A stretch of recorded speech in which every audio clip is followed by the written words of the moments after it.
Okay, one of the things we do is we ask one basic question, and that's your name, when you were born, and where you were born. Your name? Oh, William Ben Miller. Go by my middle name, Ben. And when were you born? September 2nd, 1925, And where? in Denver. Women's Line Inn Hospital near where National Jewish. Okay, very good. Did you grow up and go to school in Denver then? I went through kindergarten, first and second grade at Ashland School in Denver, and then we moved to Salt Lake City, and we were there 2 years. And then we moved to Billings, Montana, where I finished elementary school and junior high school and high school. But my dad was in World War I. He was in an Battery B unit from Denver artillery that went to France. He got diphtheria and ended up in a hospital over there. And they sent him back, and his dad died while he was overseas, so he never got to see his dad. So my dad was very anti-war. And before we got in the war, before Pearl Harbor, my dad was very involved in what they called America First. And Burton K. Wheeler, the senator from Montana, was one of the big wheels in that. And my dad often spoke at meetings for First American. He had eggs thrown at him and so on, you know. Well, of course, after we got in the war, he turned completely 100% around. He became a air warden, and he worked building tank retrievers. There in Billings at the fairgrounds, they assembled tank retrievers, and he was very active, you know, in fighting on the home front. But I was part of the America First, you know, but when you get into it, you do what you have to. Of course, I signed up for the draft, and but when I graduated from high school, I was very interested in aviation. We had a class there up at the airport for aircraft and aircraft engines, and I'd taken that.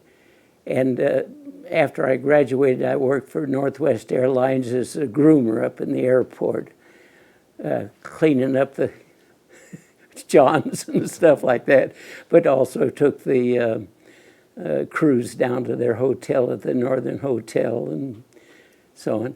And at that time, a lot of the planes were flying through that were going up to Alaska, the fighter planes, P-38s, P-51s.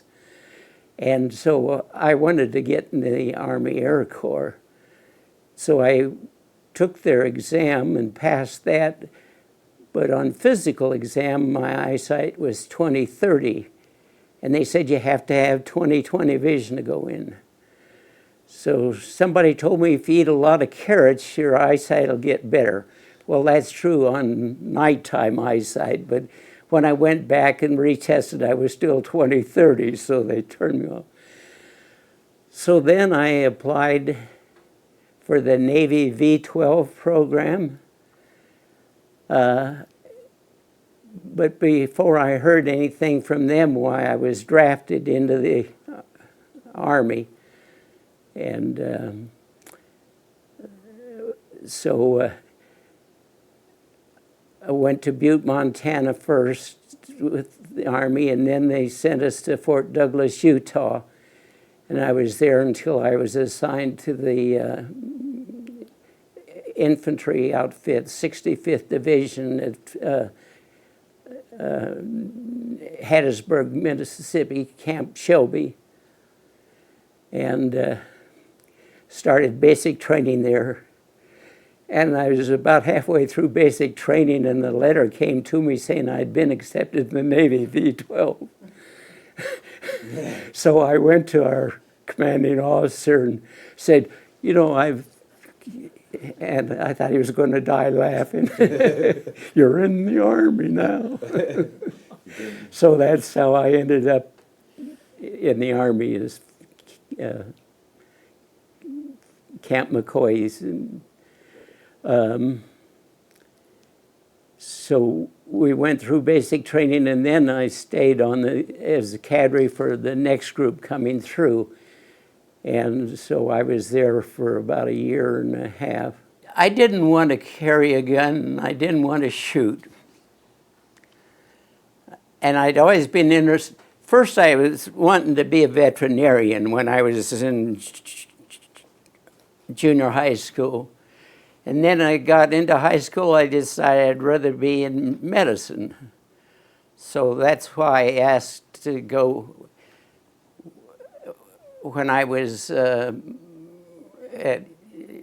Fort Douglas, Utah, they asked us, you know, what we want, how we wanted to serve, and I said I wanted to serve in medical unit, and that's how come they sent me to forming as they were forming this new division, 65th Division, down in Camp Shelby, and so I was assigned to a medical detachment there, the 261st Division, or 261st Regiment Medical Detachment.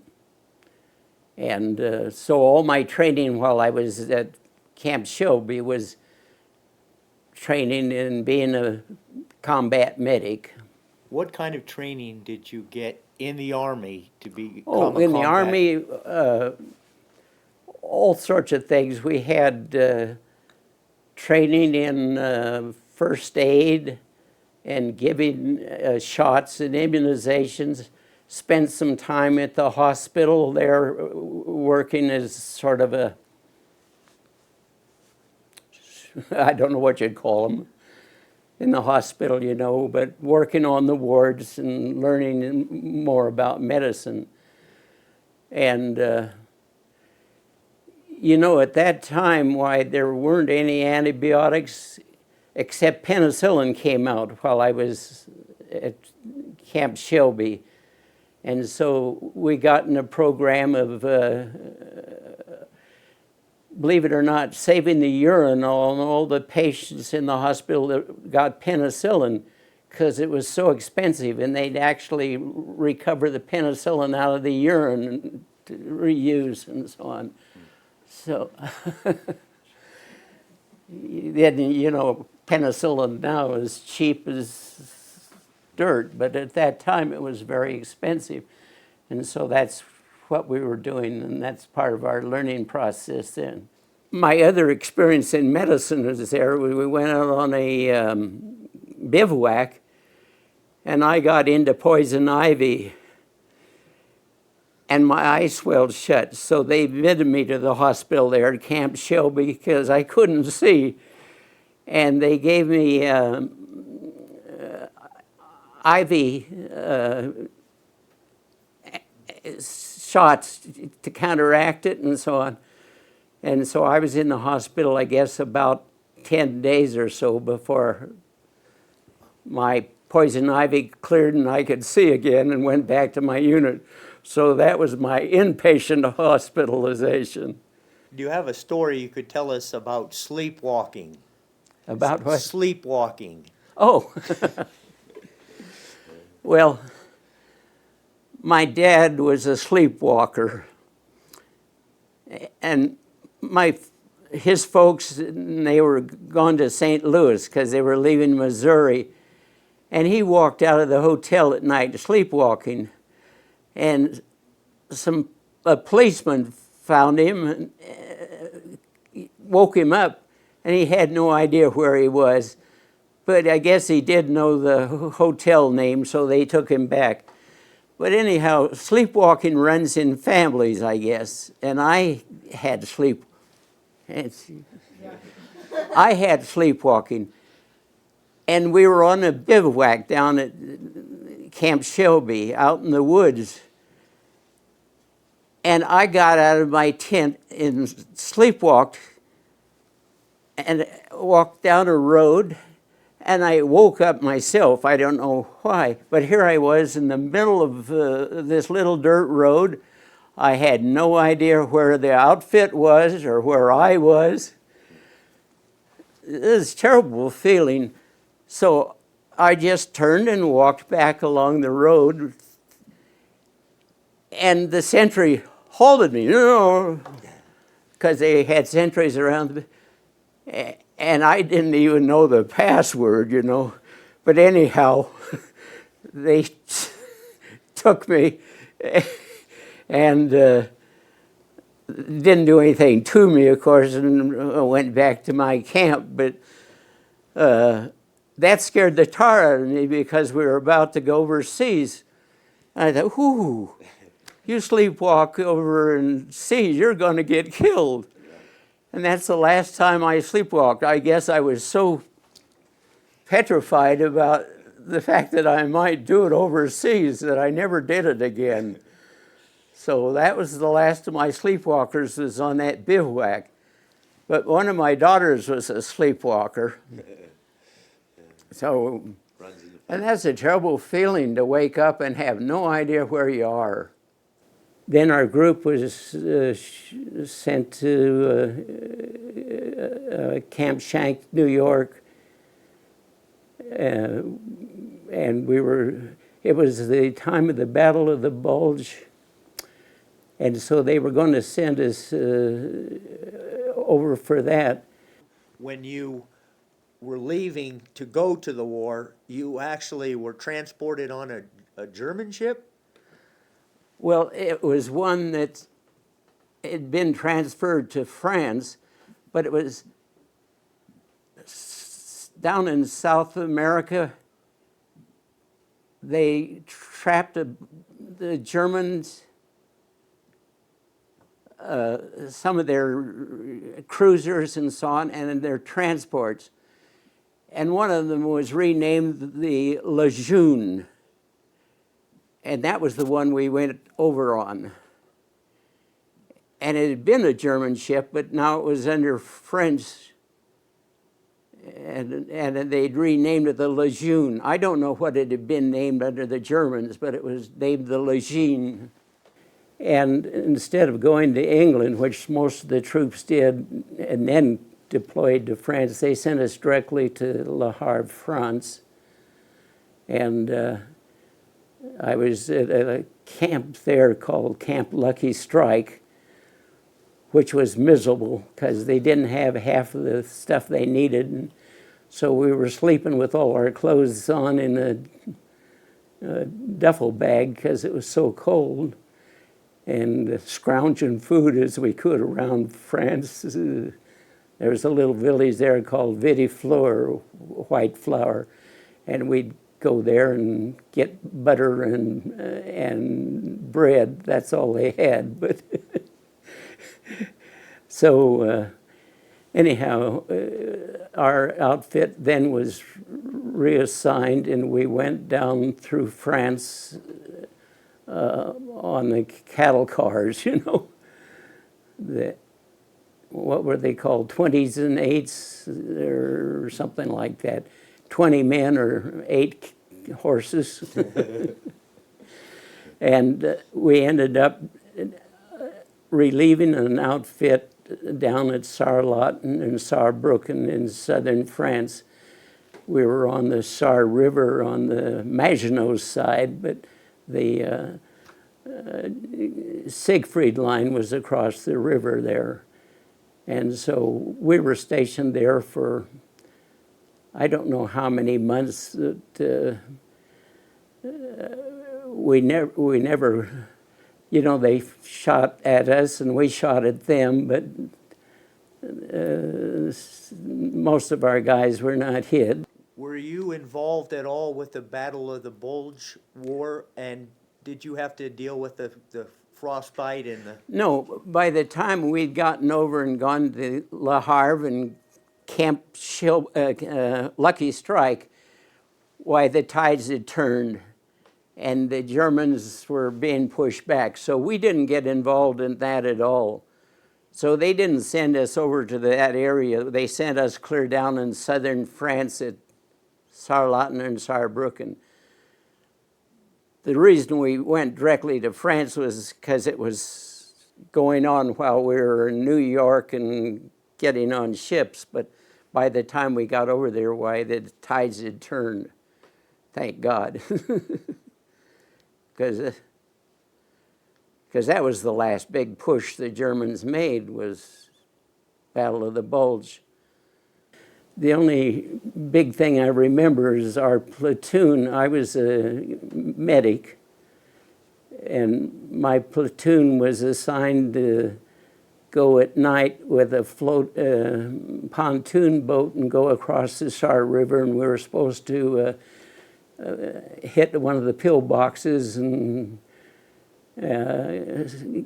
get the German soldiers alive and bring them back. Anyhow, this was in the middle of the night, no moon, no nothing. We got down to the Saar River with a pontoon boat, and somebody in our outfit, it wasn't me, had stuck a knife into the pontoon boat and deflated it. So that ended the thing, and we never had to go across. I always wondered what would have happened if we'd gotten across, because how I, as a first aid man, could do anything over there in the middle of the night. But anyhow, that was the end of that, and we came back. did you get the kind of training at Camp Shelby that really helped you in the battlefield, or was there a lot of on-the-job training once you were there?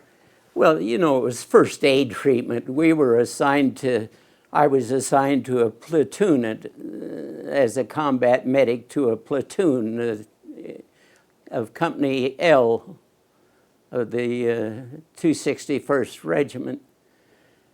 And we had to go out with them, you know, and we'd give them first aid, and there were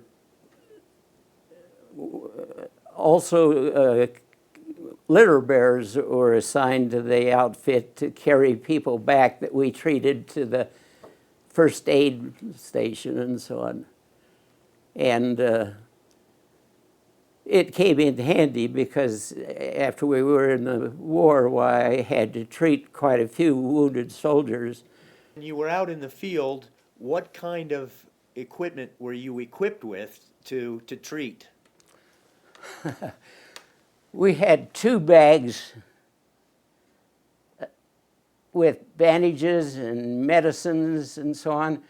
And probably the most valuable thing we had was what they called morphine syrettes.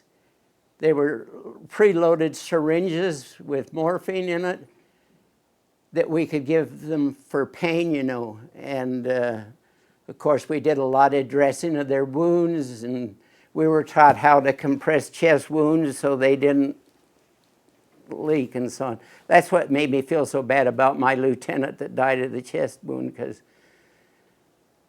I thought we had saved him and he hadn't. He had a chest wound.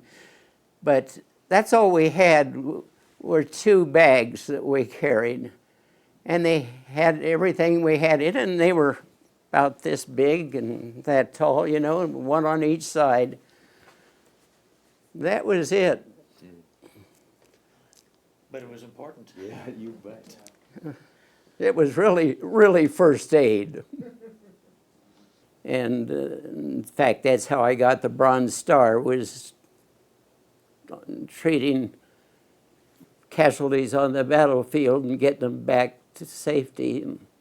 I was with a platoon in Company L, and we were under machine gun fire, and 2 of my platoon got wounded, and so while still under fire, I went and gave them first aid and so on.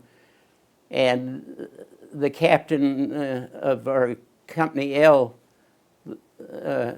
put me in for a silver medal, but they reduced it to a Bronze Star that they awarded me for bravery in action.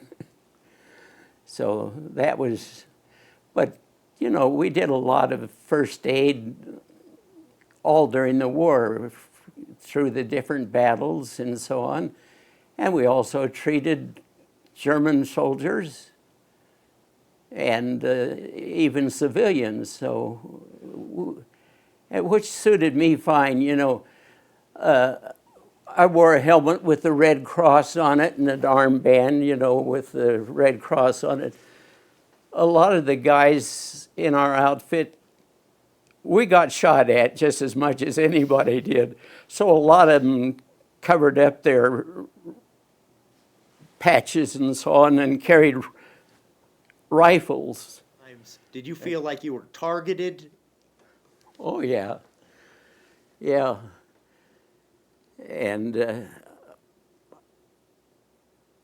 I never saw any of their troops with Red Crosses on, you know. I never saw any. There may have been some, but I never saw a German with a armband or a Red Cross on them. So I guess they thought we were fair game. And so they shot at us. I didn't want to carry a gun. And even though some of our medics did cover their things and carry guns, I never could. I didn't want to shoot anybody. And one of my best friends was carrying a carbine, and he was looking for eggs in a barn. Came down the ladder and the carbine slipped off, and I guess he had it set to fire, shot himself in the foot. They were going to court-martial him because they thought he did it on purpose to get out. And fortunately, our commander said, no, that's just the way McSloy does. So fortunately, they sent him off, and he wasn't court-martialed. But all sorts of crazy things happen, you know. Did medics have a high casualty rate? Well, I'm sure plenty of them did. Our outfit, out of our medical detachment, why, there were 2 that lost their legs, as I mentioned, and several of them were shot and got stars, you know. But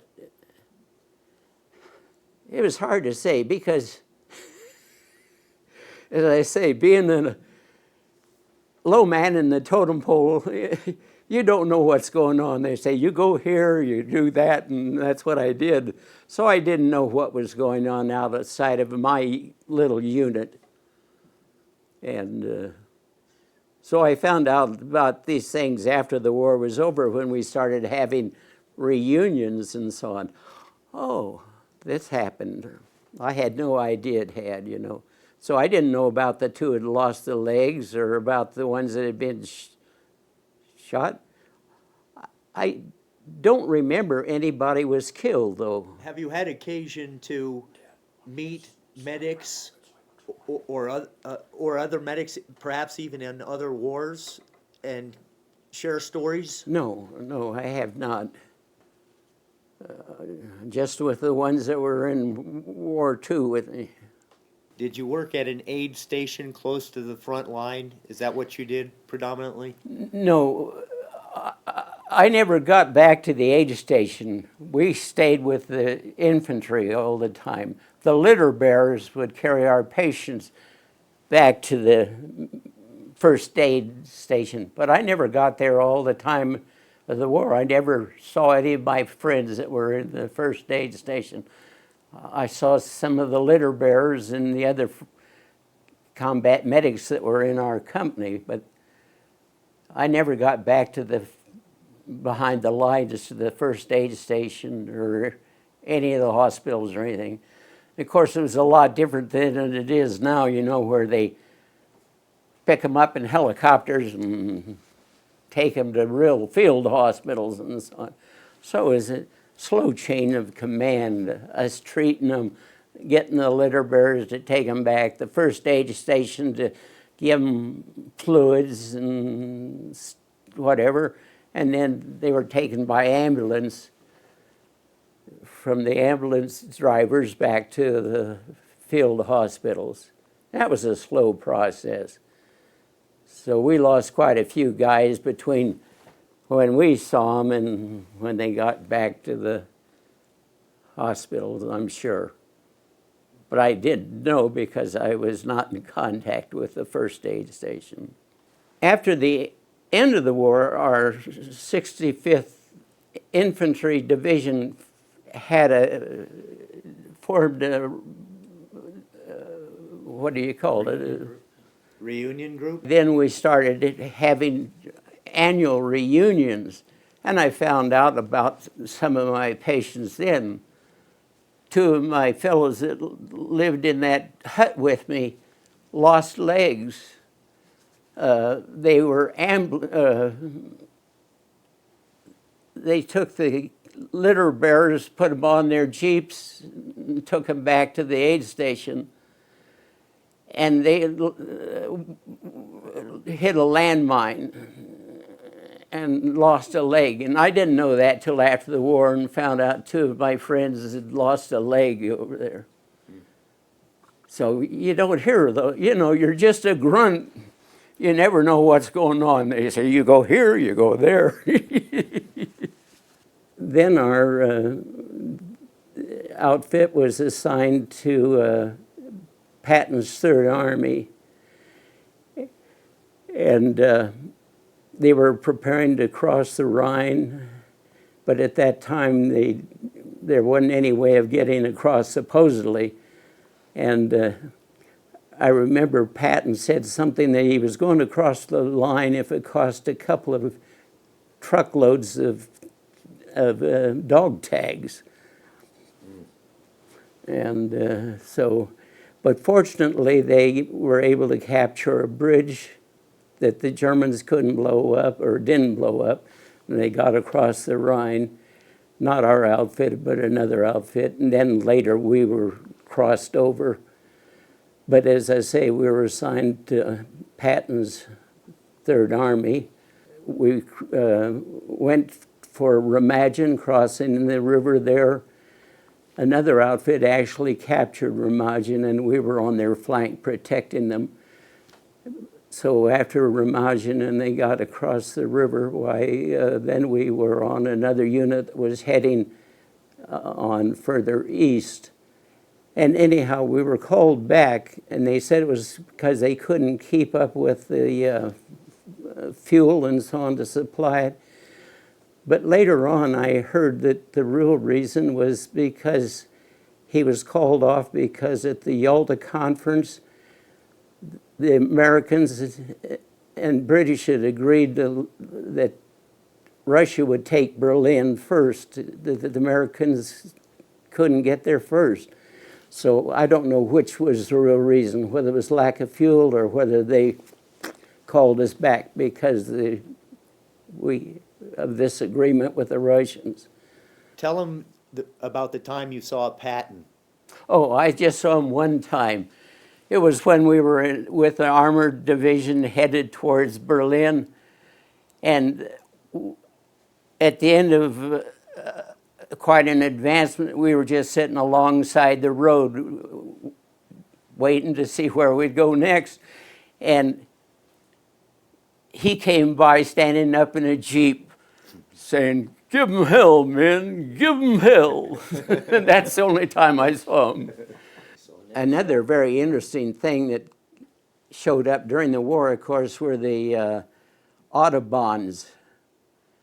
The Germans used them, of course, but we used them getting back at them, and often could get on an Autobahn and travel very fast, you know. So that was one of the things that changed the war, was being able to use the.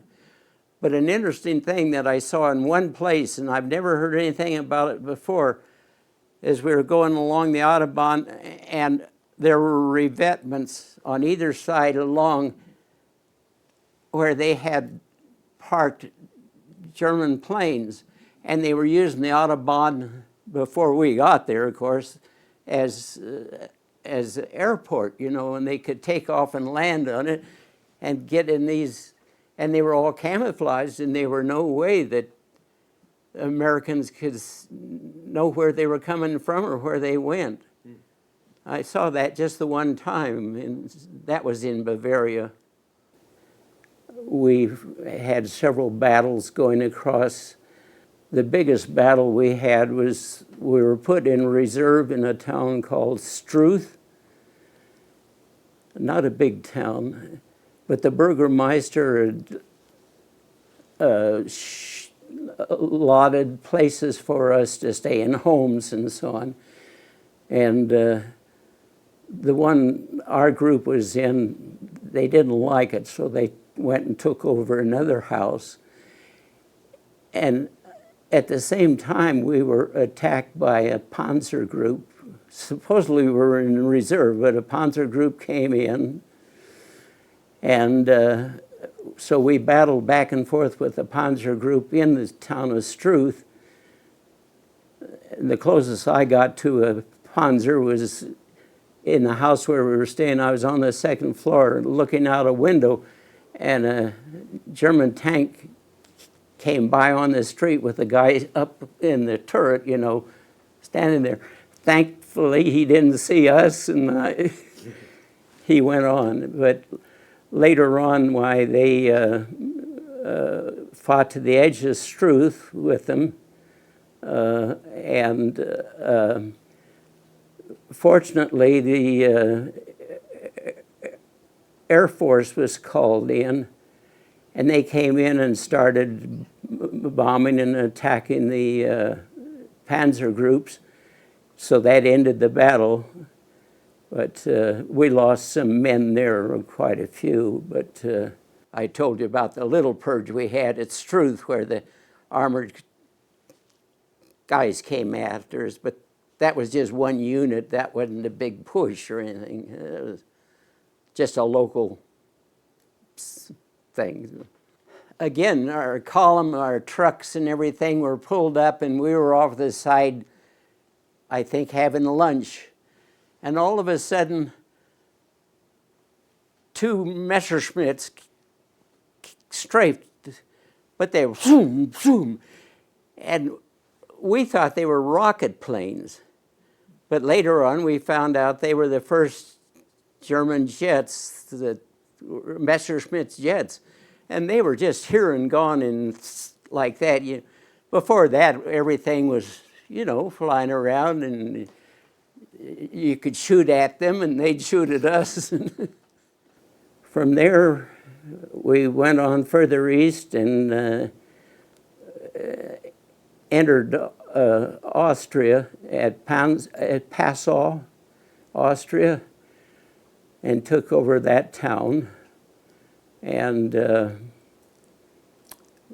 we were not there long, but the main thing I remember about there was some of the Germans were trying to, or Austrians were trying to escape and coming through.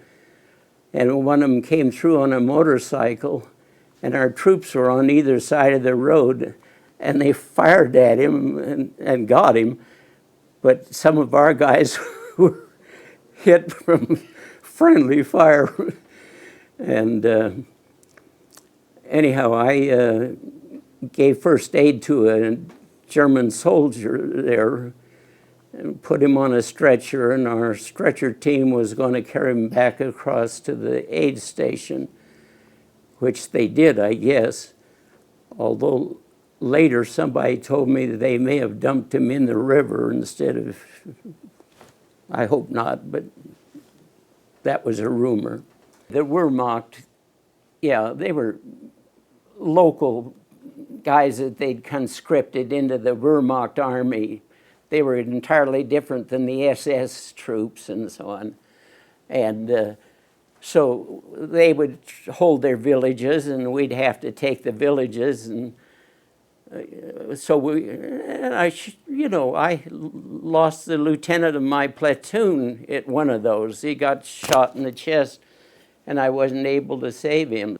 We were approaching a small town, and we were going down a slope with scattered trees, but not a lot. And a German machine gun opened up on us.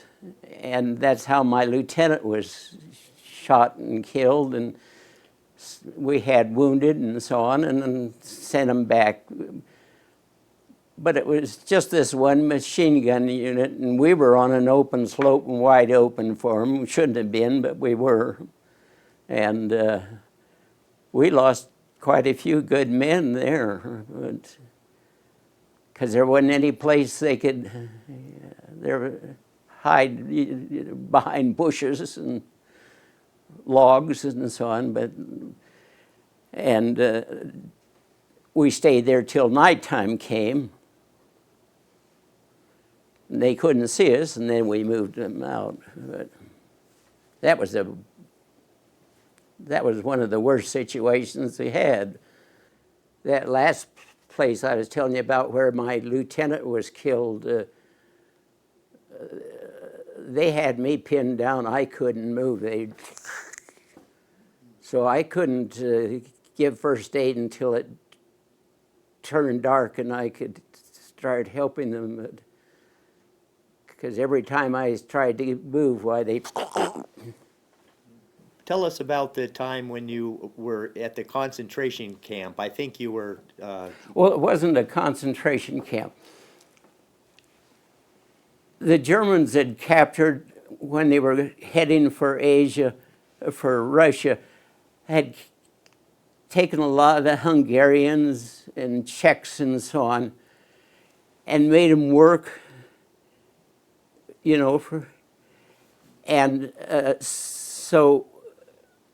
but they had to stay in these labor camps, which weren't concentration camps, but they were barracks, and they were fed and so on, and given halfway decent treatment. But after the end of the war, again because of the Yalta Agreement, America had promised to send any of these expatriates back to Russia. So there was one camp that we went to, and we did it by stealth. We surrounded it early in the morning, made the prisoners come out. A lot of them said, please, please don't send us, We pulled them out, loaded them on boxcars, and sent them to Russia. And I don't know what happened to them, but I imagine what happened to them was once they got back under Russians' hands, they were... The Russians had just as many atrocities as the Germans ever did, And that was one of the saddest days of my life, was to see these poor people sent back in boxcars to Russia. One of our regiments, not my regiment, but the 262nd Regiment, actually freed a concentration camp, Mauthausen. And so, and after the end of the war, why I was able to go visit one of the Mauthausen prison camps to see what it was like. But we didn't, our regiment didn't capture it. The 262nd captured it and released them. And that was a sad, sad thing, because they'd put, they had the places where they burned them and piled them up like cordwood, and our three regiments were separated. The 65th Division, the three regiments were separated. So each regiment had quite a different experience. Like I say, this 262nd liberated the Mauthausen concentration camp. And we weren't involved in that. But we were involved in Linz, Austria, with facing the Russians and so on. And that was quite an experience, being there in Austria. We went on further across Austria and ended up at Linz, Austria, across the river from the Russians. And our company was stationed at a little town called Enns, which was not far from Linz. And that's where we were when the war ended. And of course, a lot of German troops had been giving up by the hundreds and thousands to our outfit and so on, and they were all sent back to prisoner of war camps. But a lot of the time, it was not any opposition. It was just going along and Germans surrendering and so on. But there were some holdouts. And even before the end of the war, when we were traveling towards Austria, we met little cases of Wehrmacht that were stationed there, and they'd fired us, and we'd fire at them, but not a lot of combat till we got to Austria. And the German soldiers were giving up arms and surrendering, you know, by the hundreds. Whole companies and whole regiments were surrendering. And they were the ones that were saying, let's go fight the Russians. After the end of the war, we were allowed to, there was a bridge across the Danube, and we were allowed to go barter with some of the Russian soldiers. And they wanted cigarettes, and I didn't smoke, so I traded them cigarettes for their marks. We were all on the marks currency, and our currency was much more valuable than theirs. So the exchange rate was like 10 to 1. And of course, we didn't use it for anything, you know. But we bought stuff, and we sent mail home. We were allowed to send what amounted to our salary home every month, which I did. So when the Americans and the Russians were converging, were you afraid that you wouldn't know that you were coming into contact with your Russian counterpart? No, they told us we were. In fact, there was even a picture of Patton meeting across the river with the Russian officers, you know, working out some sort of a, you're okay and we're okay, and you don't come over here and we won't come over there. You know, a lot of the German soldiers, when they surrendered, said, please join us, pick up arms, let us pick up arms, and we'll go fight the Russians. We don't have anything against you Americans, but we hate the Russians. And that was the sentiment. And quite honestly, I think that was Patton's sentiment too.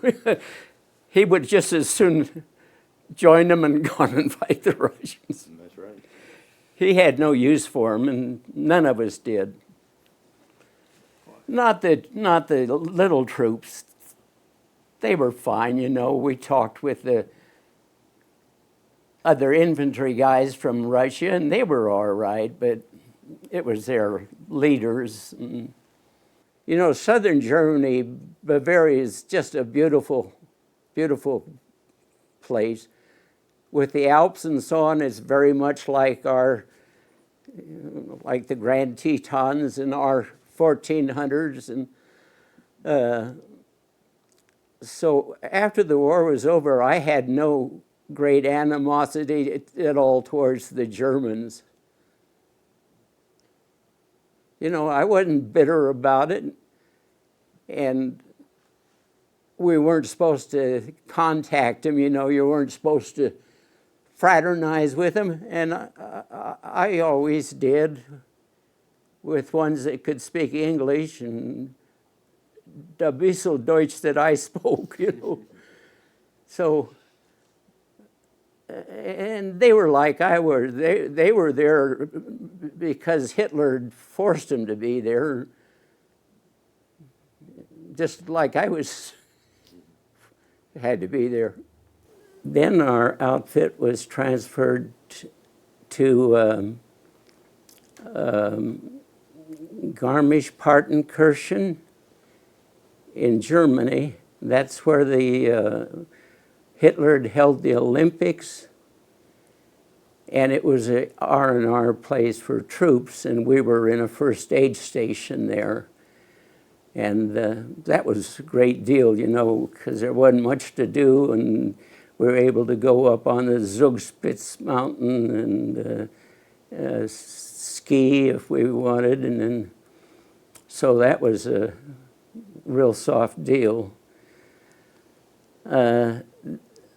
Since I was interested in going into medicine, why they let me go to Weihenstephan Institute. I took a course in biology. It was taught by an American soldier there, but it was at the Weihenstephan Institute, a learning institute there. And they were famous because they had one of the oldest breweries in Germany, and they also had wines there. And there was a cherry wine, which was very good that they made, and that was that was a great deal. Anyhow, when I finished the course, I went back with the outfit and was sent to Landsberg prison, and that was the prison where Adolf Hitler was imprisoned and wrote Mein Kampf, and they had the cell where he was made into a shrine to him, you know, and it had all sorts of memorabilia and so on from the time that he was there. And I've always wondered since whatever happened to his cell where Hitler had written Mein Kampf there at Landsberg prison. I'm sure they must have destroyed it or something, but I've always wondered what happened, because they'd made it a shrine to Hitler, you know, at the time, and had an open Mein Kampf book on the little desk where he'd written it, and all sorts of tribute to him for Mein Kampf, for his time in prison. There were quite a few of the German doctors that had done experimental on the troops, you know, or the captured, and there were about 4 or 5 that I had to make rounds on to see if they were okay, and but they were later go to the Nuremberg trial and be trialed, but they were just being held there. And that was quite a thing to have these doctors there, and you knew they'd killed thousands of Jews and prisoners of war and so on, doing experiments. The doctors that you took care of that had been doing the scientific experiments and that sort of thing, what sense did you get of them? Were they thinking they were doing the right thing? Were they ill-minded? Oh, none of them were repentant. They sure were not repentant of what they'd done. You know, and they would joke with us when we'd go around on rounds and so on, and like nothing had ever happened, you know. But of course, a lot had happened. But I was only there for a short time. I think 2 weeks I was there. I asked about the doctors because there was a woman who passed away about a year ago, lived in Denver, who was one of the court reporters at Nuremberg for the trials of the doctors specifically, not Himmler, the big political Nazis, but for the doctors. And she had some very interesting accounts of how normal they seemed and how cultured and how confident they seemed in what they were doing as being the right thing.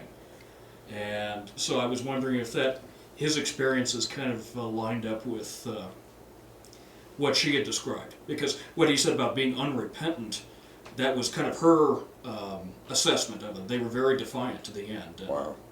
They interviewed a court reporter that had been there with those doctors, and she said that they were very matter of fact. The doctors were they were unsympathetic. They were thinking they had done anything. Does that align with what your observations were? Yeah, that they weren't repenting what they had done at all. They were.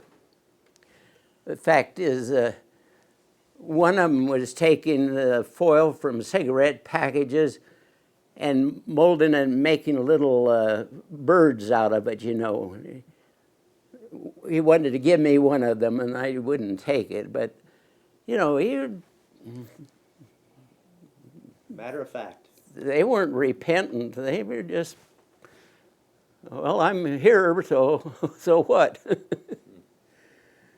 I guess when I was stationed in Garmisch doing the R&R for the troops, that the word came that you could go visit the Nuremberg trials.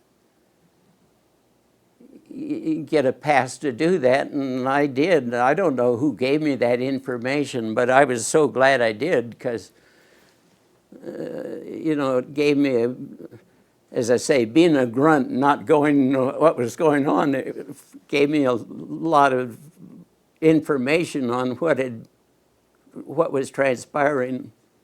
And anyhow, then I did get a lot of time off to do things, and one of the things was to go to the Nuremberg trial. So I was there for just one day. That was quite a place. It was a huge thing, you know, and all the German Goebel and Hess and a bunch of them were all at tables. We got a picture of where they were sitting and so on. But all of us that came to visit were up in a balcony, and they had earphones that you could hook into, and the translators were in English, German and French and Russian, I guess. And so we could listen on to how they were interrogating the guys there, and that was very interesting. But we were there just the one day and came out. So I don't know much about how the trials were going at that time. They were all, you know how lawyers are.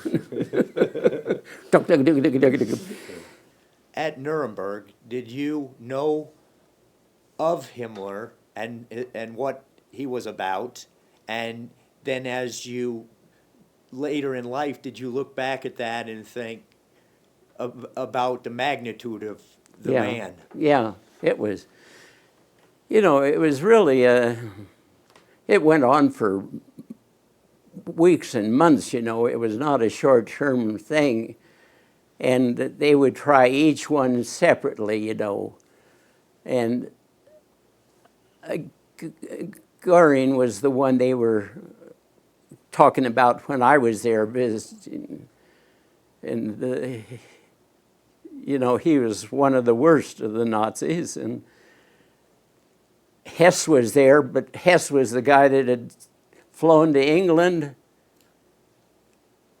you know, and defected, or they said he defected. And so he was on trial there.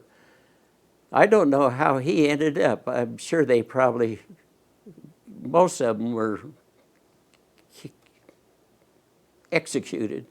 Hess actually was not executed, and he lived until the 1980s.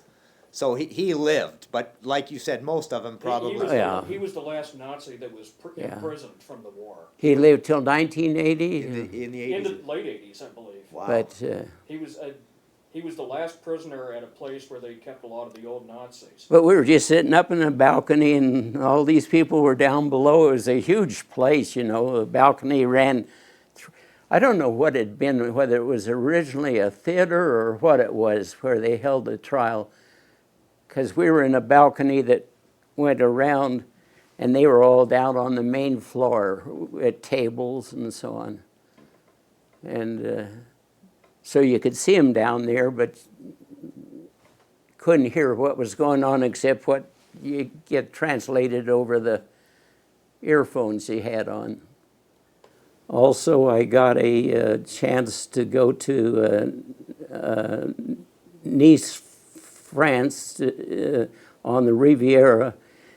Cannes was for the officers, and Nice was for the enlisted men for R&R, and had a very nice vacation time for 2 weeks on the Mediterranean. Then those were my main experiences after the war. And then, you know, I was assigned out of the 65th to the 71st. The 65th was demobilized, and I was transferred to the 71st Infantry Division. And they were giving soldiers numbers depending how long they'd been in the service, how many battles there were, whether they'd won any awards. And I was just short of the number to be left alone. So the 71st was assigned to go to the Pacific War. I forget, it seemed like you needed 200 points, and I had 178 or something like that. That didn't matter, but anyhow, before we ever went,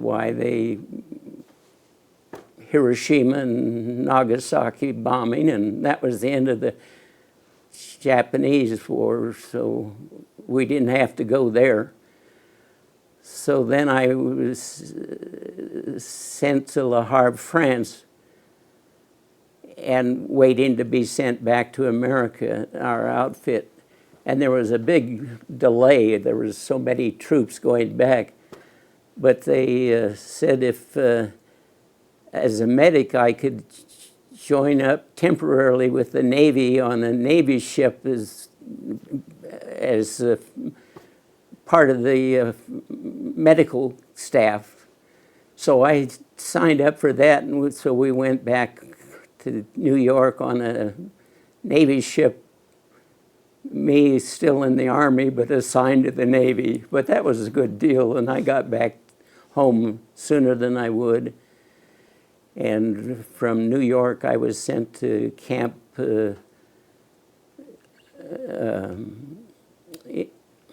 in Wisconsin. I can't think of the name of it. Anyhow, that's where I was discharged, was in Wisconsin, able to go back home. So I'd always wanted to go into medicine, and I had applied and was accepted at CU before I went overseas when I was still a civilian. But when I went back, Montana and Wyoming didn't have any medical schools, so I tried to get in CU again.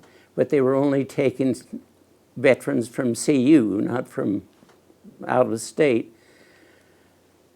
But the mayor of Billings, Montana, was a friend of our family. Willard Fraser was his name. And he was the son-in-law of Robert Frost. Robert Frost's daughter gave birth to one child, a little girl named Robin Fraser, but she developed postpartum infection and had a long course, but eventually died from her infections postpartum from having the baby. So that's how he ended up in Billings with the daughter. And at that time, Robert Frost was poet laureate at Dartmouth College in New Hampshire. And Willard said to me, well, have you thought about going to Dartmouth since you can't get and see you? I said, I don't know anything about Dartmouth, but he started telling me about it. So I applied at Dartmouth and was accepted there. And I did 3 years of pre-med there. And they had just a 2-year medical school. Did 2 years of medical school there at Dartmouth. They had what they called the 50-50 outfit. The government would give you $50 a month for 50 months. Are you aware of that? So anyhow, that's how I paid for going to pre-med and med school, was they paid me $50 a month, which at that time actually covered expenses at Dartmouth. Now they're like $18,000 a year. Oh, easy. But at that time, why they covered me for what I did was take 3 years of pre-med and then 2 years of med school. But at the end of my first year of medical school, I got my bachelor's degree for 4 years. Speed up course, you know. So that's how I ended up 3 years pre-med and 2 years med school and got a bachelor's degree in science from Dartmouth. And then you had to transfer someplace else for the last 2 years. And I'd been thinking about trying to go to Stanford. And the dean came to me and said, there's 2 openings at Johns Hopkins. You want to go there instead of Stanford? And I said, sure. So I was sent to Baltimore, or moved to Baltimore, and did my last 2 years of medicine at Johns Hopkins. And that's where I met my wife, I was an extern that was working in another hospital near to Johns Hopkins, Church Home and Hospital. And it was only famous because that's where Poe died. But anyhow, my wife was a night supervisor, and she used to have to let me in at night because it was in a real bad part of Baltimore. So they locked it down, and so she'd have to let me in, and I'd work up patients for the next day for the surgeons and so on. And that was how I got through my last year of med school. And anyhow, I got to know her very well. And she was engaged to a fellow that was overseas. I was engaged to a gal that was a nurse at Hopkins. And we broke up, and there was going to be a party at our fraternity, the medical fraternity, AKK. And so I talked to Jean, and I went through all the list of the student nurses, and she said, no, you wouldn't like her, and she's going to be on duty, and so on. Went through the bunch, and she couldn't come up with anybody for me. And she said, how about me? And I said, I'd love to do it, but you had an engagement ring on, and I wasn't about to ask you. So he got a Dear John letter. after the party and so on, we dated, and this was in, what, October or November? Anyhow, by Christmas time, we were engaged to be married, and got married, and I finished up my final year at Hopkins, being married. We were married in March and graduated in June. So anyhow, that's how I ended up getting married. And we've been married for 63 years. So had 6 children. Well, actually had 7, but lost a little baby at childbirth. And then just this last year, we lost one of our daughters. So there's just, instead of 6, why, there's just 5 remaining. My son and 4 daughters. So I came out to Denver to do my internship. And part of our internship, we rotated to Children's Hospital for pediatrics and some other hospitals, National Jewish for infectious disease. But I liked Children's Hospital so well that I applied there for residency and got accepted there and did a 2-year residency in pediatrics. And when I finished that, why, another Dr. Bob Sears and I opened a pediatric practice out in Lakewood and practiced there for, what, 36 years, I guess. I did. He later left the practice, and he'd been in the Navy, and he went back into the Navy as a medical doctor down in Texas. And he had smoked a lot and had emphysema and lung cancer and died back in Denver. But so I was in private practice there for a while. Then joined another group, or another group joined us, and continued to practice pediatrics. And I live in Evergreen Highlands, and all of our streets are named for mountains. Yeah. And I live on Jungfrau, which is a peak in Switzerland, but Zugspitz is one of the side streets up there. And I love that trip to Zugspitz. That was fantastic to go up there. And That's a good reminder. yeah. In fact, I got 2 watercolor paintings by an artist in Bavaria that were of Zugspitz. And one of my across the street neighbors, he and his wife are Germans. He said, "You shot at me, didn't you?"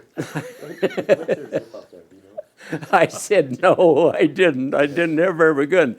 But he's such a nice guy. He comes over and shovels or uses his machine for the snow and so on. But I gave him one of the pictures of Zugspitz because I thought he'd enjoy it because he'd been to the Zugspitz. So we're 70 years post-war. How did it impact your life? How do you look back on it? How did it change you?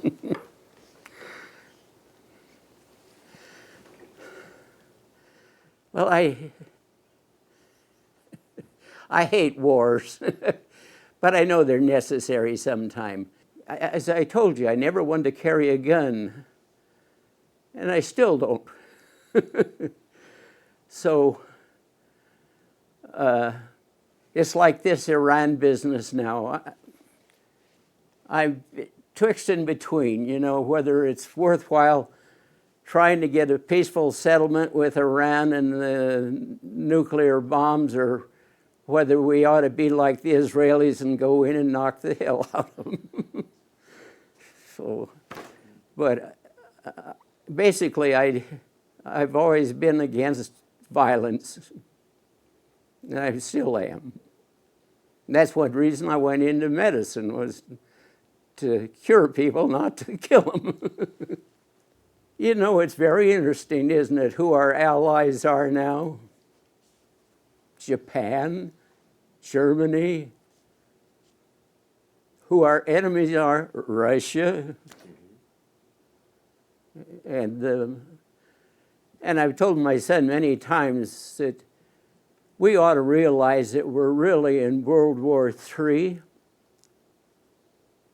We're not in a peaceful world, we're in World War III, but it's a different kind of war. And you fight it. I went on mission trips a few years back to Indonesia, which is the largest Muslim country in the world. And most of the Muslims are beautiful people. We had no trouble at all with them. But there were a few rebels up in the hill that would cause trouble, you know. And but I loved the Indonesian people and so on, and we gave them medical treatment and helped them. And I have no regrets about doing that at all for the Muslims. But their splinter group, their terrorist group, you know, and all the terrorist groups, and they're all over the world. Look at what's happened in Paris and London, the United States, of course, with 9/11. And we better realize that, and we better go out and get them. So I'm not against going after them, against the terrorists and so on. But you can't do it by little nips and bounds. That's, you got to go after it like you really mean business and eradicate them. Do you feel that in the military you did your part to save lives? Yeah. I did. That was my whole reason to want to be in the medics and not carry a gun was to, but I wanted to be in the battlefield. I didn't want to be sitting at home. So I was glad to be where I was.